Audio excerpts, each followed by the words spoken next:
আসসালামু আলাইকুম dear friends, আশা করছি আপনারা সবাই ভালো আছেন। আজকে আপনাদের জন্য নিয়ে এসেছি আকর্ষণীয় আর মজাদার একটি নাস্তার রেসিপি। এই নাস্তাটি তৈরি করতে খুবই সহজ আর খেতে কিন্তু ভীষণ মজা। আর তাছাড়া একবার বানিয়ে আপনারা 1 থেকে 1.5 মাস পর্যন্ত খেতে পারবেন। তাহলে দর্শক চলুন মূল রেসিপিটি দেখে নিই। প্রথমে আমি একটা বাটি নিয়েছি, এতে আমি দিয়ে দিই লিকুইড মিল্ক 1/2 কাপ। মিল্কটা কিন্তু কুসুম গরম পরিমাণে আছে। এবারে এই দুধে আমি দিয়ে দিচ্ছি চিনি, 3 চা চামচ চিনি আমি দিয়েছি। এবারে আমি চিনিটাকে একটু মিশিয়ে দিচ্ছি। আপনারা চাইলে দুধের পরিবর্তে পানিও দিতে পারেন। চিনিটা গলে গেছে, আমি এতে দিয়ে দিচ্ছি ইস্টটা দিয়ে দিয়েছি। এবারে আমি একটু এভাবে নেড়ে দিচ্ছি। এখন আমি এই ইস্টটাকে সেট হওয়ার জন্য একটা সাইডে রেখে দিব 8 থেকে 10 মিনিটের মতো। আর 10 মিনিটে ইস্টটা সেট হয়ে যাবে। এবারে আমি একটা বড় বাটি নিয়েছি, এতে আমি দিয়ে দিব ময়দা দিচ্ছি আমি 1 কাপ। আমি আরও 1/2 কাপ ময়দা নিয়ে নিচ্ছি। এখন আমি দিয়ে দিচ্ছি গুঁড়া দুধ 1 টেবিল চামচ। গুঁড়া দুধটা কিন্তু স্বাদ তৈরি করবে। এবারে আমি দিয়ে দিচ্ছি রান্নার তেল 3 টেবিল চামচ। এই মুহূর্তে যদি আপনাদের কাছে বাটার থাকে তাহলে বাটারও দিতে পারেন, তবে আমি তেল দিয়েই তৈরি করছি। এবারে আমি উপকরণগুলো মিশিয়ে নিচ্ছি। মেখে নেওয়া হয়ে গেছে। এবারে আমি যে ইস্টটা গুলে রেখেছিলাম সেটা আমি দিয়ে দিব। দেখুন ইস্টটা কিন্তু সেট হয়ে গেছে। আমি অল্প অল্প করে দিয়ে দিচ্ছি। আর আমি নরম একটা কাই তৈরি করছি। আপনাদের কাছে যদি ইস্ট না থাকে তাহলে আপনারা টক দই দিয়ে এই কাইটি তৈরি করতে পারেন। ইস্টের যে গন্ধ আছে সেটা কিন্তু অনেকের কাছেই ভালো লাগে না। আমি নিজেও খুব একটা পছন্দ করি না, এজন্য ইস্টের গন্ধটা চলে যায়। তার জন্য আমি দিয়ে দিচ্ছি ভ্যানিলা 1/2 চা চামচ। আপনারা চাইলে ভ্যানিলাটা স্কিপ করতে পারেন, অথবা এর পরিবর্তে আপনারা চাইলে এলাচের গুঁড়া বা দারুচিনির গুঁড়াও দিতে পারেন। খামিরটা আমি মেখে নিয়েছি।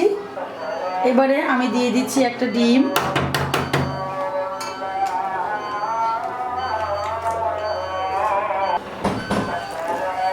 ডিমটাকে আমি খামিরের সাথে ভালো করে মিশিয়ে নিচ্ছি। মেখে নেওয়া হয়ে গেছে। এবারে আমি একটু উপরে তেল দিয়ে দিচ্ছি, 2 চা চামচ পরিমাণ তেল দিয়ে আমি ভালো করে খামিরটাতে লাগিয়ে দিচ্ছি। এবারে আমি কাগজ দিয়ে বলটাকে ঢেকে রাখছি। এভাবে ঢেকে আমি রেখে দিব 1 ঘন্টার জন্য। আর আমি 1 ঘন্টা পরে ফিরে আসছি। এই সময় আমি এই বাটিটাকে একটু গরম জায়গার মধ্যে রাখবো, যাতে করে ইস্টটা ময়দাতে ভালো করে সেট হতে পারে। 1 ঘন্টা হয়ে গেছে। এবারে আমি যে র্যাপিং পেপারটা লাগিয়েছিলাম সেটা তুলে নিচ্ছি। দেখুন আমার খামিরটা কিন্তু খুব সুন্দর করে ফুলেছে। এভাবে আমি খামিরের যে হাওয়াগুলো আছে সেগুলো বের করে দিচ্ছি। এবারে খামিরটাকে আমি বোল থেকে নামিয়ে নিব আর আমি হাতে ময়ান করে নিব। এবারে একটা নাইফের সাহায্যে আমি কেটে নিচ্ছি। কয়েকটি ভাগে ভাগ করে নিচ্ছি যাতে করে কাজ করতে সুবিধা হয়। এবারে একটি একটি করে ভাগ আমি হাতে নিচ্ছি আর আমি এইভাবে রাউন্ড করে দিচ্ছি। সবগুলো ডোকে আমি এভাবে রাউন্ড করে নিয়েছি। এবারে একটা পলি দিয়ে আমি এভাবে ঢেকে দিচ্ছি যাতে করে উপরটা ড্রাই না হয়ে যায়। আর আমি এখান থেকে একটা ডো আমি নিয়ে নিচ্ছি আর এটা দিয়ে আমি ডিজাইন দিয়ে দিচ্ছি। এবারে আমি লম্বা করে বেলে নিয়েছি আর এই খামিরটাকে আমি একটা আঙ্গুলের সমান করে মোটা করে বেলেছি। দেখুন এখন আমি এখান থেকে এভাবে হাত দিয়ে চ্যাপটা চ্যাপটা করে দিচ্ছি। পাতলা করে আমি এভাবে বেলে নিচ্ছি। এবারে একটা নাইফের সাহায্যে আমি মাছ বরাবর এইভাবে কেটে দিচ্ছি। আপনারা লক্ষ্য করুন আমি ডিজাইনটা কিভাবে দিচ্ছি।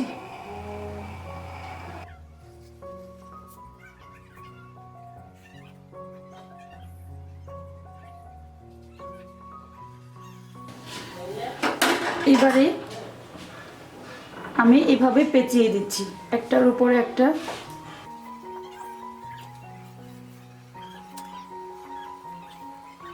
এভাবে আমি শিকলের মতো পেঁচিয়ে নিয়েছি। এখন শেষের মাথাটিকে আমি এভাবে চেপে দিয়েছি। এবারে আমি এভাবে রাউন্ড করে দিচ্ছি আর একটা ফ্লাওয়ার শেপ দিয়ে দিচ্ছি। লক্ষ্য করুন আমি কিভাবে দিচ্ছি।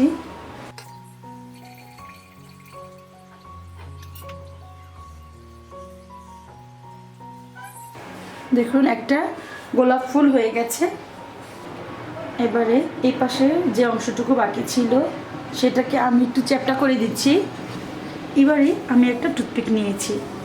আপনাদের কাছে যদি টুথপিক না থাকে তাহলে আপনারা চামচ দিয়ে করতে পারেন, কাঁটা চামচ দিয়ে, অথবা চামচের যে নিচের অংশটুকু থাকে সেটা দিয়েও দিতে পারেন।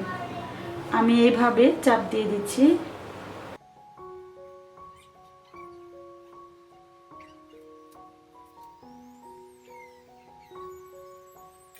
এ পর্যায়ে আমি নিয়ে নিয়েছি দুটি টুথপিক। তারপরে এইভাবে আমি দুই পাশ থেকে টুথপিকটা লাগিয়ে চাপ দিব।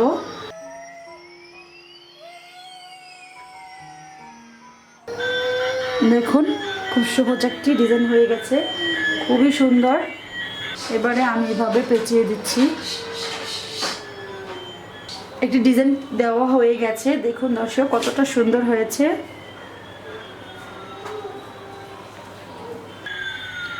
অনেকগুলো পিঠা আমি তৈরি করে নিয়েছি। দেখুন দর্শক, এবারে আমি একটা ডিম নিয়েছি আর একটা বাটিতে আমি ডিমটাকে ফেটিয়ে নিচ্ছি।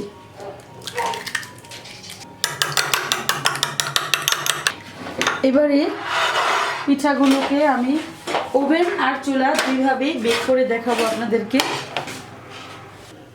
বেক করার জন্য আমি এখানে একটা সিলভারের পাত্র নিয়েছি আর এতে একটা কাগজ বসিয়ে দিয়েছি।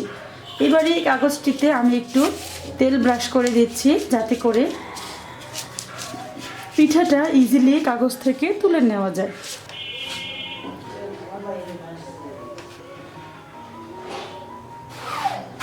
ফ্লাওয়ারগুলোর ভিতরে আমি একটু সস দিয়ে দিচ্ছি।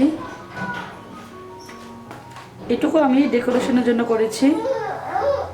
এবারে আমি যে ডিমটা ফেটিয়ে নিয়েছি সেই ডিমটা একটা ব্রাশের সাহায্যে এইভাবে উপরে দিয়ে দিচ্ছি।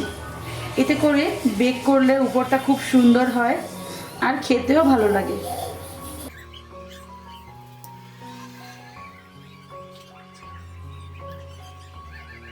এবারে চুলায় আমি একটা হাঁড়ি বসিয়ে দিয়েছি। এখন আমি এতে একটা স্ট্যান্ড বসিয়ে দিচ্ছি। চুলায় কিভাবে বেক করতে হবে সেটা আমি আপনাদের দেখাচ্ছি। আমি এভাবে রেখে দিলাম। এখন একটা ঢাকনা দিয়ে আমি ঢেকে দিচ্ছি আর একেবারে লো ফ্লেমে আমি বেক করে নিচ্ছি 30 থেকে 35 মিনিট। এবারে আমি দেখাচ্ছি ওভেনে কিভাবে দিতে হবে। এভাবে আমি ওভেনে দিয়ে দিচ্ছি। ওভেনে ঢাকনাটা লাগিয়ে আমি 180 ডিগ্রি সেলসিয়াসে 20 থেকে 25 মিনিট বেক করে নিচ্ছি। 15 মিনিট পর আমি ঢাকনাটা খুলে নিচ্ছি। এবারে আমি আবারও ডিম ব্রাশ করে দিচ্ছি। এখন আমি আরও 5 মিনিট বেক করে নেব।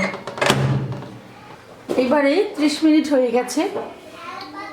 ঢাকনাটা খুলে নিচ্ছি। দেখুন দর্শক পিঠাগুলো খুবই সুন্দর হয়েছে। এবারে আমি কিন্তু আর বেক করব না, আমি চুলা থেকে পিঠাগুলোকে নামিয়ে নিচ্ছি। তৈরি হয়ে গেছে খুবই মজাদার পিঠা, বন যাই বলেন না কেন খেতে কিন্তু ভীষণ মজা লাগবে।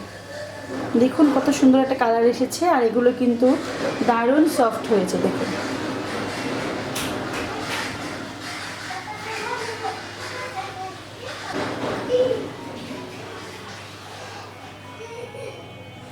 এই ছিল আমার আজকের রেসিপি। দর্শক, আমি আশা করছি আমার আজকের ভিডিওটি আপনাদের কাছে ভালো লেগেছে। এই পিঠাগুলো এখন আপনারা চাইলে অতিথি আপ্যায়নের জন্য দিতে পারেন বা বিয়েবাড়ির গায়ে হলুদের জন্য রাখতে পারেন। সবাই কিন্তু দেখে চমকে যাবে। আর চাইলে মেহমানদারিতে এই পিঠাগুলো রাখতে পারেন, সবাই পছন্দ করবে। আজকের মতো আমি এখানেই বিদায় নিব। আপনারা সবাই ভালো থাকবেন, সুস্থ থাকবেন।